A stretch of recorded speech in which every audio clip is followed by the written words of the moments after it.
What's up, guys? This is Chris with Serving and Swerving, and I'm back in St. Louis. So I plan on doing like the top 50 things to do in St. Louis. So that brought me to the Lewis and Clark State Historic Site. Now, everyone knows a little bit about the Lewis and Clark, the Exploration Trail, Louisiana Territory, different stuff like that. Everyone probably knows a little bit, but it was cool to really go to the museum, and I learned a lot about it.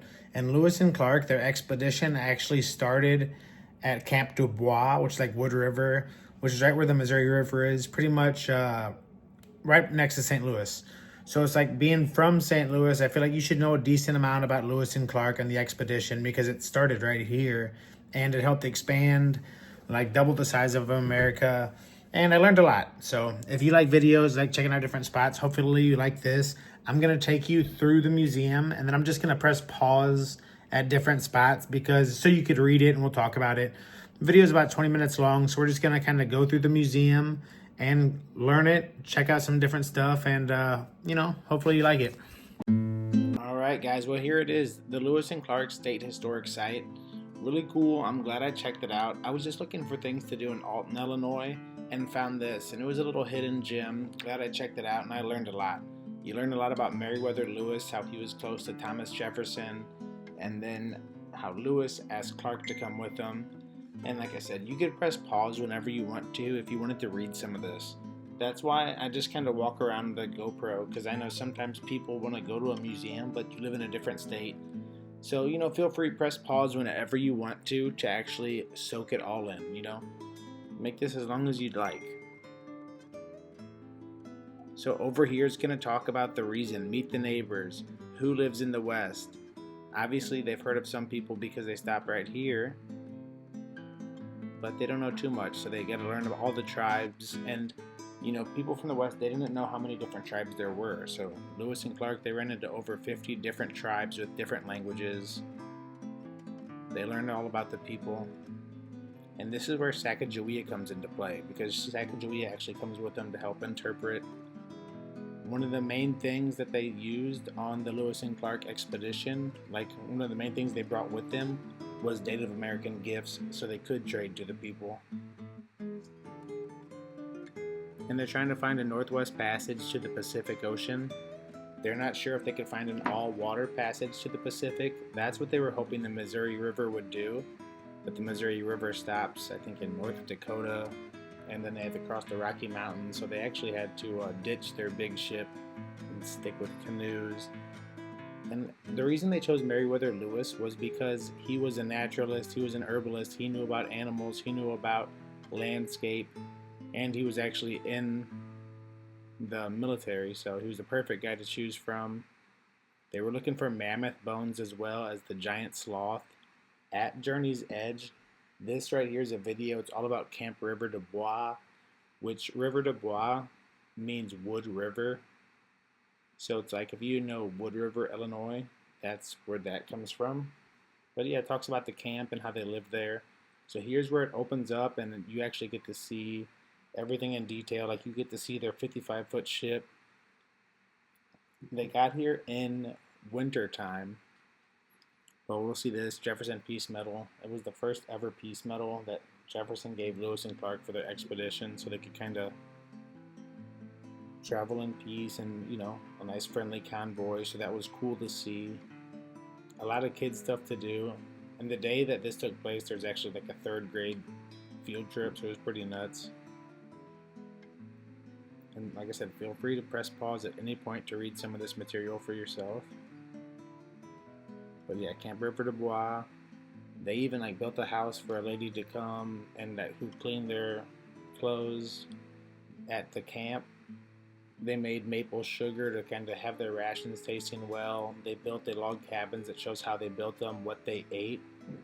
Right here at this camp, they just cook their own food and they'd hunt, because this was right here in southern Illinois by St. Louis, which if you know anything about that area, there's always deer. There's plenty to eat. And they talk about how everyone was pretty much drinking whiskey and they were allotted whiskey at the camp and how they'd be shooting with the locals. And it shows at the camp they actually had so many people living here. Like I said, you could press pause at any of these at the right angle to read them. But they had 12 people to each small little house. Talks about their cooking methods and It tells right here how they actually had to buy dog meat for some of the trip, which kind of sucks and is sad, but it was a different time and they had to. It talks about what they ate, where they ate, how they got sick eating salmon. Yeah, did you say dog? You know, you learn a little bit about a lot.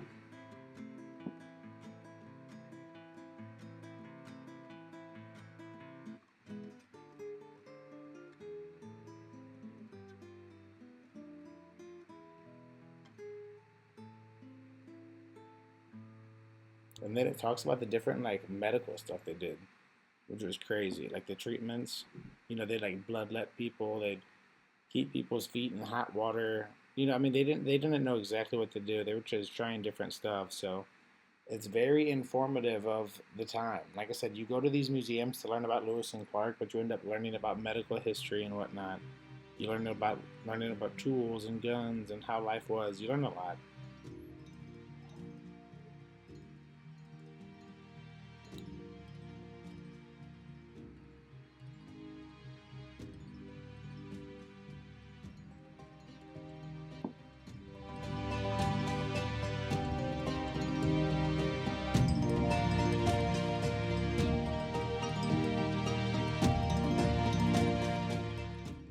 So far we learned why they wanted to go on this voyage. We learned about Camp Dubois, where they spent the entire winter from building. Like there's 33 people, so all 33 of them really become a team here at the camp. It talks about what all they brought with them. This was really cool because now it's time to go on the journey. They're done with the winter time. Now it shows everything they bring with them, which this is a good place to press pause always for you guys if you're doing it, because we're going to see through their different diaries, because obviously they took good diaries. So they packed these ships full. They had one 55-foot teal boat, and then they had two other boats, and they packed them so tight. And you have full lists of everything they brought back, which was really cool to listen to, like I said, to hear about the different food they brought, the clothing they brought. They loaded the boat and then they took it on a small little trip before, just to make sure it would float and stay afloat. Here's the scientific instruments, because they learned a lot about new species. Obviously, it's new to them. The Native Americans already lived there.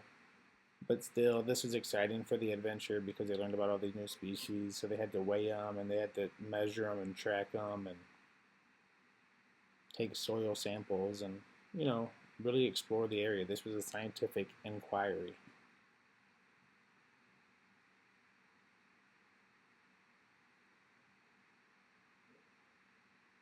What's inside? It talks about the portable soup that could have saved them in the Rocky Mountains.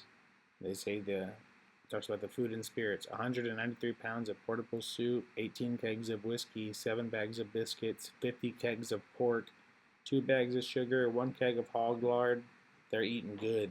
And then the men would always be hunting, and they had to have their blacksmithing and carpentry tools because, they had to build shelter wherever they were at. There wasn't a Super Six motel, okay? Their camp equipage. If they weren't building camp, they had to have their own tents and whatnot.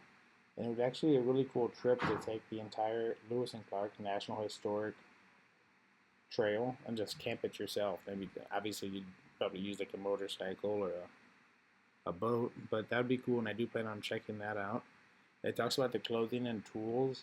And the thing about this country is every season it changes so much. So whenever they weren't moving or transporting, it says they were always making clothes. They were always knitting, they were always sewing, because they'd always be running out and they had to have clothes for the journey.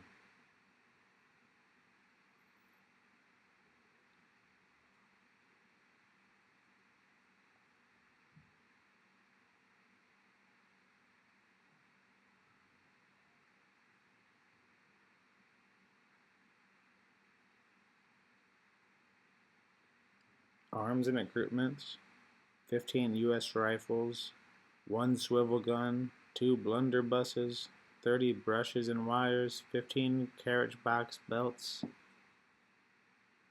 They had to bring weapons with them. They weren't sure what they were going to go on to. Although this was trying to be a friendly mission, they weren't sure if they were going to come to blows with any of the native people or not, which they almost. Oh, actually, the entire trip, 2 people died, and it was Native Americans, uh, which was obviously sad, but it's like going on this huge journey all the way across, but 3 people died. One person died of appendicitis. The other 2 are Native Americans, where they say they died over a miscommunication over horses, where they were trying to take their horses or something. And obviously, on a trip like this, you need everything, because if you don't have your horses, you don't have your life. Did everything fit in the keel board on the keel boat? No. So they had 2 other boats with them that they'd keep some of their stuff with, because, like I said, this expedition was like 2 years and 4 months, so they had a lot with them. And then plus they had a lot of gifts, and they had to bring a lot of stuff with them back. How'd they do it on windy days? Well, they'd sail upriver. And they're actually going against the current on the way to there, but they use the current on the way back. So it talks about how they had to row on calm days. What about shallow water? They had setters. They thought about it all, and they had to do all of these different kinds from the shore. This was hard work getting over. The people that were on this voyage, though, you could tell through Lewis and Clark's diaries, they were never in a bad mood. They were always upbeat. They were always excited. I mean, this was the adventure of a lifetime, and they understood that. And these people, a lot of them afterwards became celebrities. They became fur trappers. They became people that would guide people out west. This expedition set up a lot of people's lives. The mouth of the River Dubois is considered the point of departure. On a spring day, May 14th, 1804, at 4 p.m., they took off. And it's going to talk about the different species they found. They were they realized what a grizzly bear was. I'm sure that was very scary, seeing the size of those footprints and paw prints. And on the journey, it breaks it down from like 3 months at a time. It talks about what happens on the trip, where it is, so you could really follow along.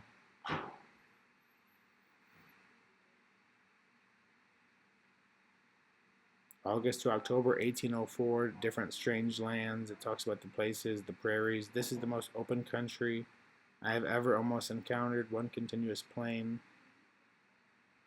which is like South. I think that was probably South Dakota, probably. I think they went through in a winter with the Mandans, October 1804 to 1805. See, like I said, it goes into little 3-month spells where it kind of shows through the people's own journals. Because Lewis and Clark took good journals, so you hear a lot of the people's quotes. Over the Great Falls, April to August 1805.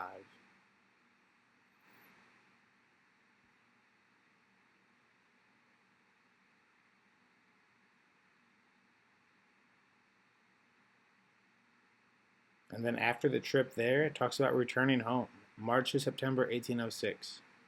It talks about the maps they completed and how they're waiting for fair wind, because the way back would be a lot easier because they know the route and because they are going with the current on the Missouri River.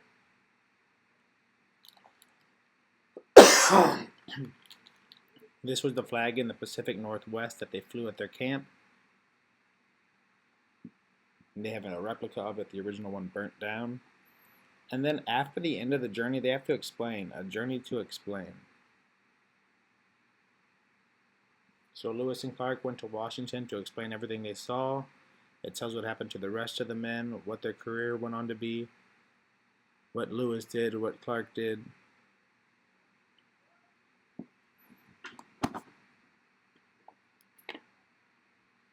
A tragic death. It talks about how Lewis probably committed suicide through alcoholism. What happened to the rest of the Corps? They became landowners. A lot of them went back to the military for the War of 1812. A lot of them became traders. Freedom for York, there was one slave brought along who was York, who has his own fan fiction and his own little style. But from all accounts, Clark freed him at the end, and York had a say in everything, which was very rare at the time. But, York was a very well-respected member of the entourage. And you're going to hear different stories about, like, Sacagawea and how they had to explain. And whenever they came back west, there were magazines written about them, comic books. They didn't come back into, like, real legend until 100 years later, whenever they celebrated the centennial. And then that's whenever the legend really came out, and everyone was super excited about it, kind of remembering the time that was. And Lewis and Clark really became heroes, and a proud time of a voyage out west.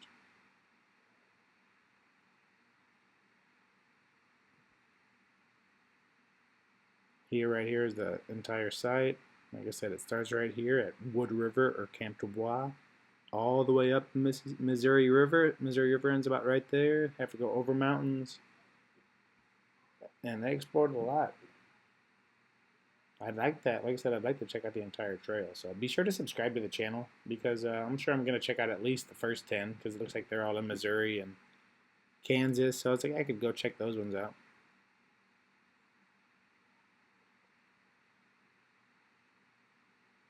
You're going to see actual photos. There was York right there of what they actually wore. That's the full get up.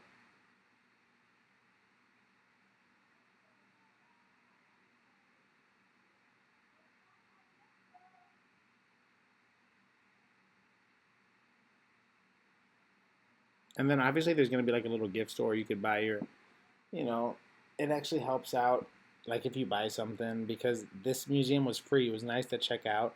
Here's the outdoor part, and then we're actually going to walk because they have a replica of a camp that was actually, they don't know where the actual original camp was due to it being so long ago. But they did have, because they had such nice journals and such nice diaries, they could actually kind of redo the camp that they made at Camp River Dubois, where they had everyone stacked in, and they had the cabin quarters in the top, and then they had like the butchering house all the way to the right. Really cool to check out and just to kind of see how they lived. And they weren't living too badly. I mean, it took them what? It didn't take them too long to build their own houses. Nowadays, everyone's going into debt to live in a house. Like back in the day, they just make it work.